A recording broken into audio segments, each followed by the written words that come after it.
Hey, what's up to everybody out there? Welcome to another edition of the Roundtable Talk. I am your host, C Money, and today I want to talk about an issue that's been plaguing around for the past couple of weeks.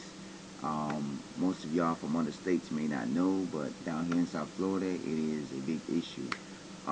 As you most people know, there has been protests throughout South Florida, which led to Washington D.C., which also led to the waterways um, towards the water in the intercoastal waters or whatever you want to call it on the Cuban crisis. What I'm talking about is down here in South Florida, and I'm sure there's probably a couple of few protests going on through in other states and stuff. They're protesting on making a bet. They're protesting on the Cubans getting better change and getting better um, for better for a better life for the Cuban people over in Cuba. What is going down is, to give you an example, there are people out there that are, just like any other country, Haiti, a lot of these new small countries or whatever, that they're living in poverty, and they're saying that a lot of these Cubans cannot get the vaccine for coronavirus. A lot of these people, there is no health services for these people. A lot of these people are living in poverty. So down here, people are protesting, and saying people are making, they're protesting to try to, for the U.S. to actually step up to aid, give aid to the Cubans out there, because I know there are a lot of Cubans. Like every Cuban in Miami has at least one or two Cubans, that family members that live in Cuba. Just like when I said the other week when we did the episode about the condo collapse in Miami, everybody has somebody that knows somebody that knows somebody that lived in that condo, just like here in Miami. Every Cuban has at least one or two Cubans they are related to or are friends with, and or in Cuba, because every Cuban that's in Miami may not have may not was born or may not have visited Cuba, but their family past is from Cuba. Because you're a Cuban, you had to come from Cuba somewhere. You must have been a born Cuban in the U.S., but your parents or your grandparents are probably from Cuba. So a lot of these people are protesting for support in Cuba, because they feel as if, you know, there's not, Cuba is like a dictated country, Fidel Castro and his brother, and, it's like they don't have any freedom. You know, that's saying, you go to Cuba and you see these people living in poverty, they living in rugged down places, they living in, places that, oh no, they can't do this and they can't do that, and now you got the coronavirus and half the people can't get the vaccine because they don't have the vaccine in Cuba. So now people are dying, people are hungry, people are this, people are that, and my intake on that is that's been like that for years.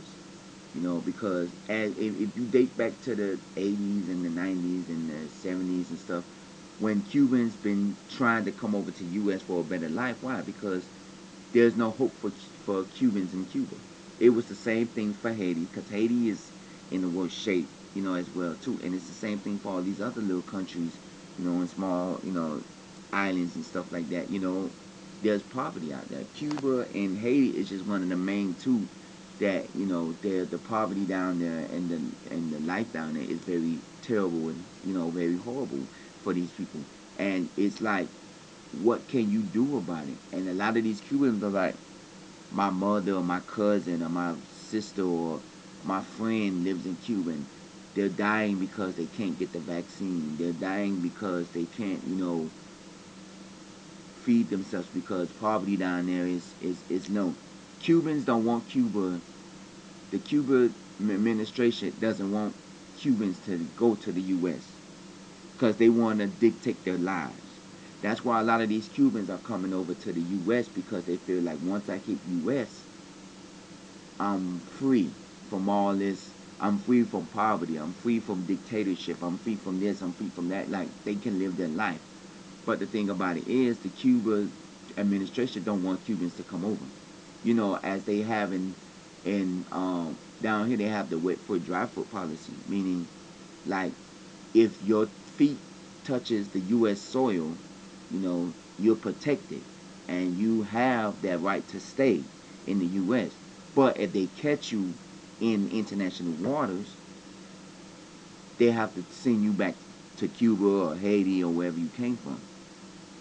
And a lot of them people risk their lives to come to the U.S. because a lot of these Cubans, they die just for freedom because they have no freedom. And that's why I say a lot of these countries and stuff that's why a lot of these people come to the U.S. because it's freedom. Just like in Jamaica, Jamaica, the most hated crime in Jamaica is being a homosexual, and the next to being a homosexual is child molestation. And they say that a lot of child molestation comes from men. A lot of men being homosexuals come from them being child molested as a younger kid, and they say that's the biggest crime out there. And if you go to Jamaica, and that's why they say most people that are in Jamaica that are homosexuals live in, on the outskirts. They live in, saying the countryside of Jamaica, or they live far away from the city life because if they find out you're gay, they beat you up and stuff like that. And it's like, wow, that's why a lot of these people come over to the U.S. because U.S. accept homosexuality more than other countries. And just like with Cuba, Cuba, life is real hurting to a lot of these Cubans. The only way they can afford to come over to the U.S., because you can't come over here the legal way, getting a passport, getting paperwork and stuff. Because if you only got $2, $3 in your pocket, how can you come over here the legal way? So you come over here illegal by building your boat and coming over through the waters. Because as you know, if you go to Key West, and I've said this before in a previous episodes, Cuba is only 90 miles from the southernest most point of Florida, which is, of the southernest most point of the U.S. continental, which is Key West. Because when you go to the end point of Key West, they have a marker that says the southernest most point of the U.S. continental, of the U.S. continent. And Cuba is 90 miles from here. But most Cubans don't end up in Key West, which is probably the closest location for them because it's only 90 miles. They end up on Biscayne Bay, Key Biscayne. They end up on the coastal lines of Florida, on the eastern coastal lines of Florida. They don't end up in Key West. You know, and then like they say, the wet foot, dry foot policy. If your feet touches U.S. soil, you're protected. You're here to stay. They protect you. You can go in and stuff like that. But if you don't hit, U.S. soil, you have to turn around and go back. So a lot of Cubans try to come and make it, but a lot of Cubans don't survive because it's dangerous to build your own boat. Just like last week, about a week ago, they wanted to it was a guy that was trying to organize 100 boat protests. Meaning when I first seen it, they had like 60 something boats, and they was trying to get 100 boats to dock out to go to Cuba, and not go actually to Cuba because you can't go actually to Cuba. You will have to stay in the international waters, and they wanted to show their support for Cubans, because of what's been going down. And then they was gonna do fireworks. They was gonna do, their support in the waterways because, as you know, you can't touch Cuban soil, you know. And the Coast Guards was like, it is unsafe. It's not safe because it's like you're using regular residential boats. You're not using like cruise boats or you know boats that can actually withstand going to Cuba. Like it's unsafe because you're doing 100 boats, and out of these boats, you're probably not doing big yacht boats. You're probably doing small, like regular sized boats. You know what I'm saying? That can hold like 3 or 4, 10 people or so. You're not doing big old yacht boats. So they was like it's unsafe. They actually did it, and they actually sailed out because what they did was they sailed, I think, from Bayside, which is Bayside Marketplace, which is shopping, outside shopping place that also has a marina where you can dock boats. And then they was gonna stop in Key West, which they did. And then from Key West, because from Key West is only 90 miles to Cuba, and then you go to Cuba. But they can only go so far into Cuba because they have to stay like feet away, like maybe a mile or a couple of, they have to stay at least feet away because they have to stay in international waters. They can't dock at Cuba.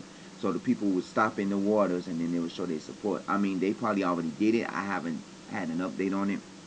And I felt like really, okay, that's cool. That's showing your support. And then down here, they've had protests throughout the South Florida area, well, throughout the Miami area. I'm not going to say South Florida because not in. I don't believe they was protesting in Broward and Palm Beach because when you say South Florida, it's basically Palm Beach County, Broward County, and Miami-Dade County. But in Miami-Dade, they was doing the protests throughout the county in different locations. They was doing one outside of my job a couple of days ago, and it was only a few people, but they were still doing their support. Um, and then it sparked a big issue with everybody because not only was my opinion was I didn't mind them protesting because they're trying to get better lives for the people, for their people in Cuba. Because a lot of these people that are over here has a family, like I said, they have a family member or they have a friend or a loved one that's in Cuba that's living in poverty and they need help, they need aid, they need assistance, and the Cuban government is not giving them the Cubans what they want. And now I see that a lot of people was getting mixed signals, and a lot of people was kind of upset because during the Black Lives Matter protests that they've had down here and in several areas, throughout the countries, the police stopped a lot of the people from protesting, you know.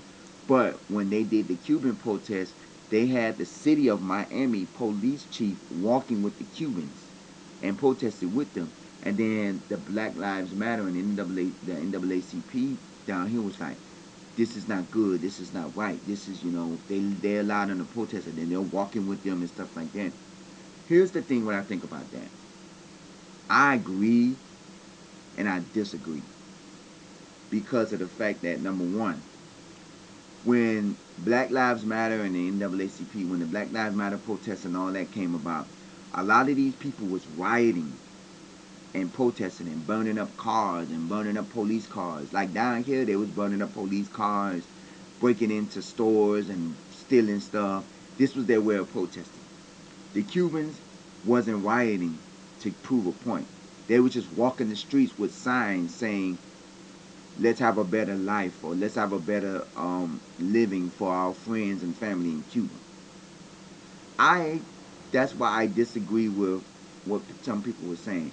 I agree that the police should have been, there should have been more understanding of the Black Lives Matter because you're killing our family members, you're killing our cousins, our uncles, our friends.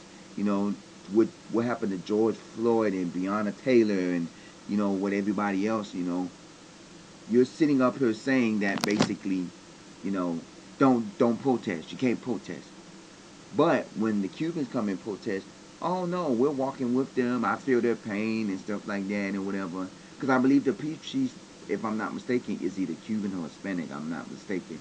But still, you're walking with them saying, oh, we're in here for support. We're in here for the thing. But you're not doing the same thing with the Black Lives Matter protests and when, all of this come out. But the only thing about the Black Lives Matter protests is that they are doing peaceful protests. They're breaking into stores, stealing, and they're rioting to prove a point. The Cubans wasn't rioting, so that's why I said I agree and I disagree. I'm not saying that the black people was wrong for saying what they're saying because I agree with what the black people were saying. You know, y'all stand tall and support the Cubans in their protests, but y'all can't stand tall to support the Black Lives Matters protesting and all of that. I agree with that. But it's just the fact that the Cubans did not riot to actually prove a point. All the Cubans did was basically protest up and down the streets. They was on major highways, I-95, 826, which is the Palmetto Expressway, which is another major highway here in South Florida. they was on the they're protesting, and I felt like, hey, this is what they are doing to make a better life. And now they're in Washington, D.C. protesting that they want the president, Joe Biden, to actually help. And a lot of people saying, what can the president do? And I agree, what can the president do? This is another country that's dictated by a government, that's dictated by administration. This is another country that's saying that we're going to run the country and nobody doesn't have the freedom to do anything. What can the president do? I would think that he would give aid or something to the Cuban population, because then when the Cubans, when a hurricane, just like when a hurricane hit Haiti, when back in the, years ago when the hurricanes was hitting Haiti, they showed their support by sending aid to Haiti. Now, when the Cubans get hit by a hurricane, then that's when the Cubans start sending support to Cubans and stuff like that. But then when it comes out to stuff like this, this is a COVID. We're still in a pandemic. A lot of them people in Cuba doesn't have access to the vaccine, even though the vaccine is free. They're not sending vaccines to Cubans. They're not sending water and food to Cubans. Cubans are living in poverty, and now they're trying to say, hey, these people are dying. You probably got a person dying, one person, two or three people a day dying in Cuba because they was protesting in Cuba as well, and the protest in Cuba was more different than what was going on down here. The protests in Cuba where there was, you know, I believe there was fighting and doing violent protesting. I don't believe there was rioting, but there was violent protesting because a lot of the Cubans in Cuba are trying to want a better life. You know, it's not like here where you can come and you can, if you can't make it as a human being, you got government assistance, housing, food stamps, you got unemployment, you got a lot of these options where you come down here and it's actually enough programs out here to help you. If you can't pay your life, they got a life program. If you can't pay your rent, they got an eviction program where they can help you with your eviction costs, or what I'm saying. If you know, don't have a place to stay, you got homeless shelter. If you can't pay your rent, they got housing, Section 8. They got a lot of these options. If they ain't got food, they got food stamps. They have a lot of options here. They don't have a lot of options in Cuba.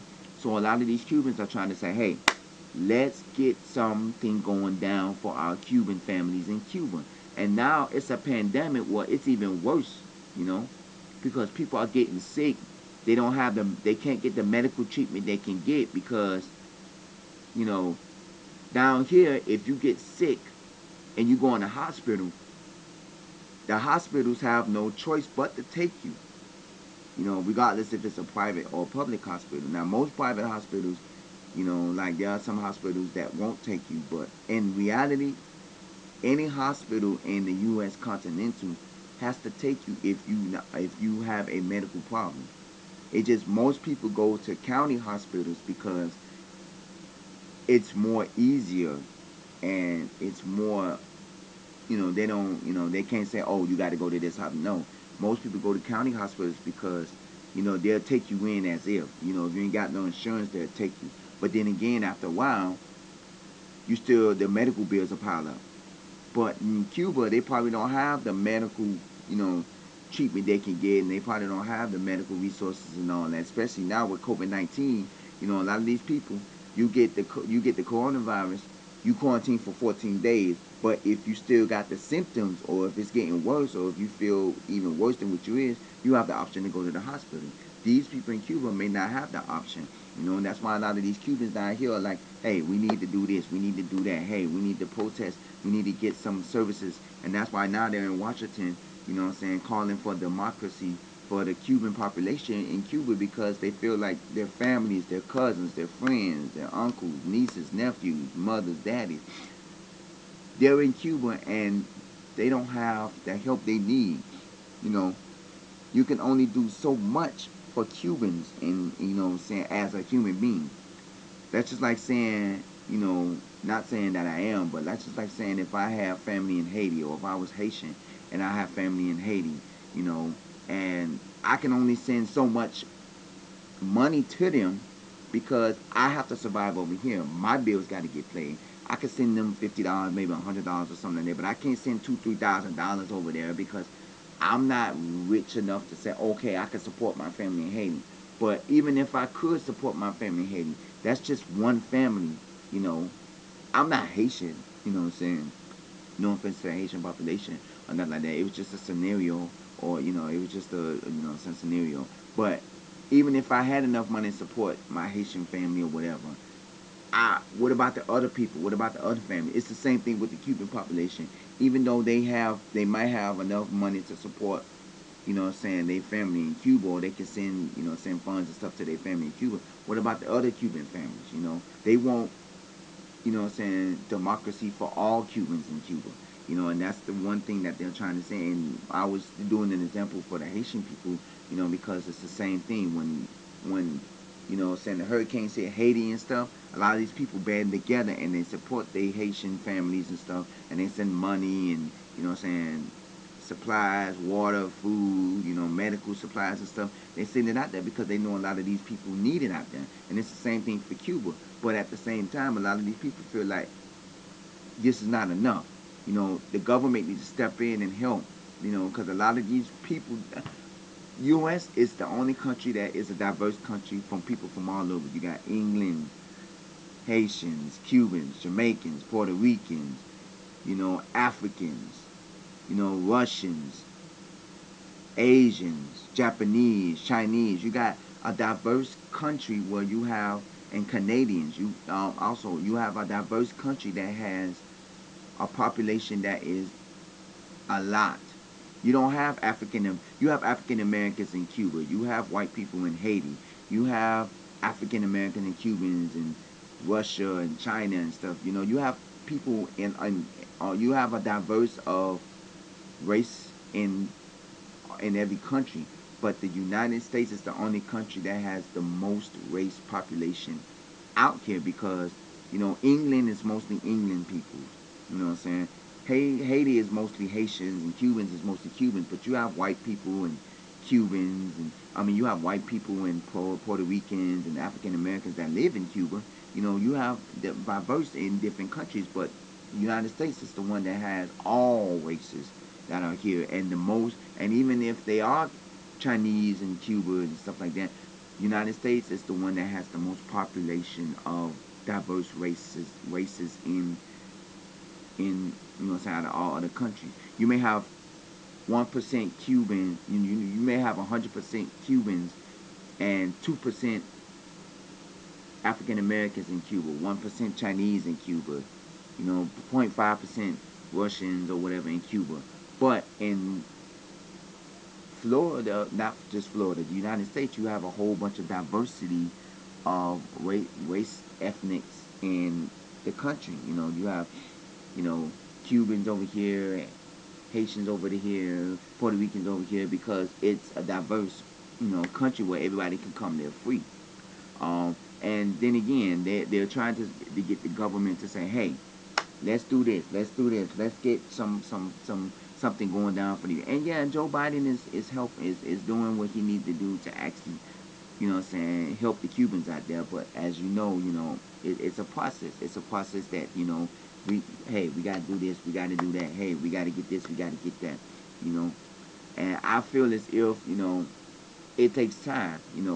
I feel for what they're saying, because it's like aid is not coming better for people out in Cuba. You know, and this is a topic this is the issue that's been going around for weeks. Because they're still protesting out there, but it's not as much as it was 2 3 weeks ago, and they're still protesting. When I was at work one day, and they had to close, they had to tell everybody to leave, and we had to leave like an hour early from work, because they was like, where I work at, they was like, oh, they're gonna start protesting at this. They're gonna start blocking off the streets at this time, because they're gonna start, because they was like, they're gonna start blocking the streets off, because at this time they're gonna come out and protest. And if you're still here, or if you're in the area, and you haven't left yet, you're going to be stuck because they're going to protest. And I'm like, and they was kicking everybody to go, and they was doing that for a lot of the business. Hey, you're going to be over here. They're going to block the streets off because they're going to protest and stuff like that. Because when the Cubans get together and they form an alliance, like protesting, meetings and stuff, they stick together. They're like sticking together. You know, when black people get together, it's all about crime, it's all about rioting, it's all about shooting, and the Cubans, they look for peaceful protests. You know what I'm saying? Black people, they don't do peaceful protests. You know, they have the older generation of people like myself that do peaceful protesting. They walk around with signs and banners and they protest, but you got the younger generation, they'll break into stores and rob, and you know what I'm saying, um, when they did Black Lives Matter, they, set fire to some police cars and stuff. They're all about making a statement through brutality or vandalism, and rioting. And the Cubans, they don't do that because they know that that's going to give them no one. So they do peaceful protesting, and that's why I kind of said I agree with what the police was doing, and I disagree because police said they're doing peaceful demonstrations, and we're supporting them because we know that they have families. We know that some of our police officers on the force have families in Cuba or friends or loved ones in Cuba. So we're supporting them. But when it comes down to the Black Lives Matter and African American protesting and NAACP, you have these young people that come out and then they do police brutality, they do vandalism, they break into stores, they riot, and they do all this stuff where how can the police support you when you're not doing peaceful protesting? And that's why I say, but at the end of the day, you should be able to let the Black Lives Matter, BLM, or NAACP, or the African Americans do their protesting so they can prove a point, you know. Even though some may do it in the wrong way, like across the country where they set stores on fires and stuff like that. Even though they're doing it in the wrong way, you need to come out and say, why don't y'all have peaceful demonstrations? Why don't y'all have peaceful, protests instead of just rioting stores, instead of just, burning up stuff and thinking that's going to prove a point, which is not. It's just going to make things worse. But when the Cubans do it, they do it in a peaceful way, and they do it in a way that they, know what's best for them. I want to know what y'all think about that. Do you think that the Cubans are right for protesting for better help in the aid in Cuba? Do you think that the government should help out Cubans or should try to help make change for the Cubans in Cuba? What do you think about that? You know what I'm saying? Also, what do you think about, what they was what a lot what the what I was just saying about, do you think it was wrong for the police to show their support for the Cuban protesting? Do you think that it was right for them allowing them to do it, or would you think it's wrong because of the situation with Black Lives Matter and everything and how they was escalating? What do you think about them? I want you to comment. Email me, roundtable00@yahoo.com. You can also comment at the bottom of this page because this is this is one of my very touching and serious episodes because this is something, it's similar to Black Lives Matter because the Cubans are speaking out and speaking out about the Cubans because they know that the Cubans have been going through poverty for years in Cuba. It just now it's even worse because we're in a pandemic and a lot of Cubans can't get what they want in Cuba. So basically, they're trying to find ways of coping and getting back to life. I want you to email me roundtable00@yahoo.com. Let me know how you feel about this topic. Like I said, if you think that this is a good idea for the Cubans to protest to help out with Cuba, and protest for the government to step in and help with the Cuban population in Cuba, or do you think that it's wrong for them to do it? What is your intake on that, and what is your comments and feedback on it? Also, if you are a Cuban out there that has family members that are in Cuba, I just want to say, hey, there's change is going to come, hopefully, eventually, and I hope things get better, not just for the Cuban population, for all populations out there living in poverty, because we're still in a pandemic, and it's still hard for a lot of people to survive out there, out here. This is the Round Table Talk. Email me roundtable00@yahoo.com. I am your host, C Money. This is the Round Table Talk. I thank y'all for watching. Stay blessed, stay safe, and have a blessed day. And I'll see you on the next episode.